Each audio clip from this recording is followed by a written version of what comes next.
दबाने को कहोगे तो गला दबा देगी। 30 लाख लेके आई हो पैर दबाने के लिए, 30 लाख लेके आई हो तुम्हारा सर दबाने के लिए।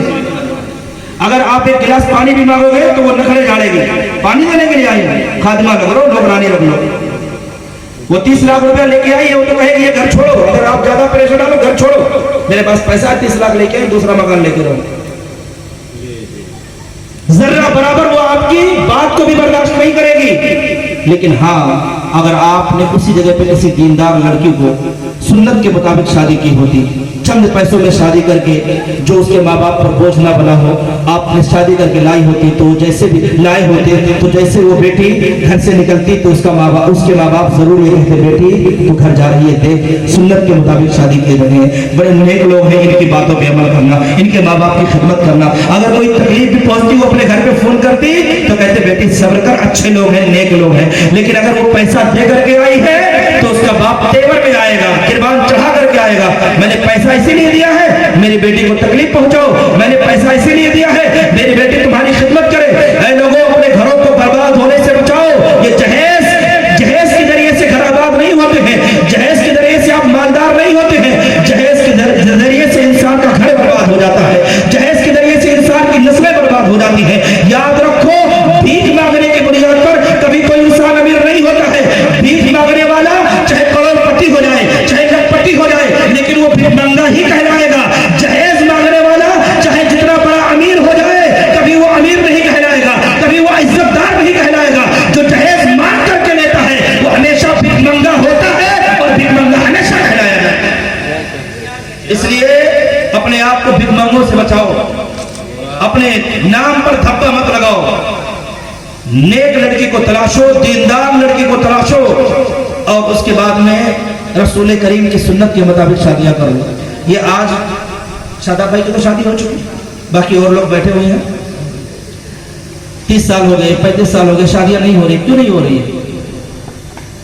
जरा बताओ तो मुझे, शादी क्यों नहीं हो रही? आपसे भी पूछो तो आप यही कहोगे जहेज, पैसा नहीं है, पत्ती नहीं खुल रही है। 12 लाख की पत्ती है, 15 लाख की पत्ती है। जब आपने इतना महंगा ही बना दिया तो पत्ती खुलेगी कहां से? इतनी महंगी आपने शादी बना दी है। जहेज नाम की कोई चीज नहीं, आपकी जो मर्जी हो देना चाहो तो, कोई मान जांच नहीं। और आपके यहाँ, मैंने तो यहाँ देखा है सगाइयां टूट गई हैं। अगर पैसे सही नहीं दिए तो खिलाया पिलाया सब बर्बाद। मेरे भाई, मुआशरे को बचा लो। याद रखो, ये आपका समाज है। आज अल्लाह ने आपको दौलत दी है, ठीक है, आप 10 लाख दे सकते हैं, 20 लाख दे सकते हैं, लेकिन दौलत आपके पास हमेशा नहीं रहने वाली है। आज आपके पास है, कल किसी और के पास चली जाएगी, परसों किसी और के पास। जब ये दौलत आपके हाथ से निकल जाएगा, जब ये दौलत और माल आपके हाथ से निकल जाएगा, माल आपके पास नहीं रहेगा, तो मेरे भाई फिर आपकी औलाद का क्या होगा, आपकी बेटियों का क्या होगा, आपकी पोतियों का क्या होगा?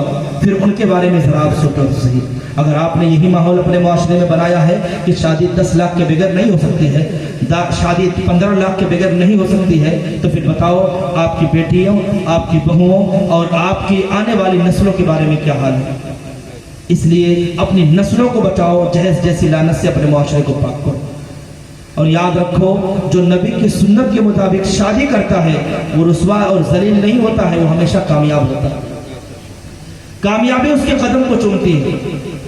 और जो नबी की सुन्नत को छोड़ देता है, जाहिरी तौर पर तो वो सुनता है कि मैं कामयाब हो गया हूँ, लेकिन हकीकत ये है कि वो इंसान बर्बाद हो जाता है।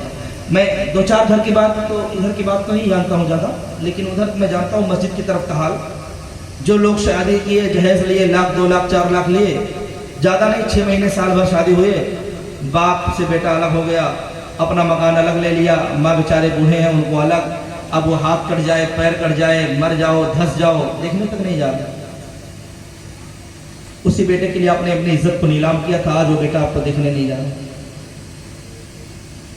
क्यों? क्योंकि आपने उसकी सोच बदल दी है। ये दुनिया मतलब की है, मतलबी।